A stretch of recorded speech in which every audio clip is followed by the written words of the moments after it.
রাধে রাধে বন্ধুরা, চলে এসেছি আমাদের মন্দিরের অনুষ্ঠানের একটা মিনি ব্লগ নিয়ে।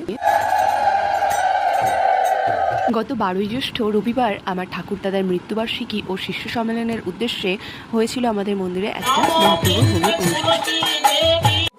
আদি কর্মে ক্রমশ চিত্তশুদ্ধি হয়। আর মহাপ্রভুর ভোগের ঠিক আগের দিন মানে শনিবার ছিল আগমনী। সেই উপলক্ষে হচ্ছিল কীর্তন আর গীতা ও ভাগবত পাঠ। আর সেদিন রাত্রে সেবার জন্য ছিল সিম্পল কিছু মেনু। ঠিক সেদিনই আমি ফেব্রিক দিয়ে আলপনাটাও সেরে রেখেছিলাম। আর পরদিন সকালবেলায় সবাই কিন্তু আম পাড়তে লেগে গেছে, কারণ আমের চাটনি হবে। আর সকাল সকাল আমরা সবাই ফুল তুলে নিচ্ছিলাম গাছ থেকে। এছাড়াও মালা বানানোর জন্য আমরা আগের দিনই কিছু গাঁদা ফুল এনে রেখেছিলাম।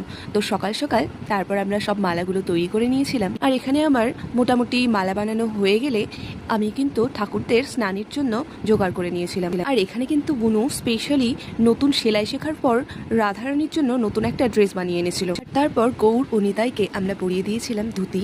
এরপর কিন্তু সব ঠাকুর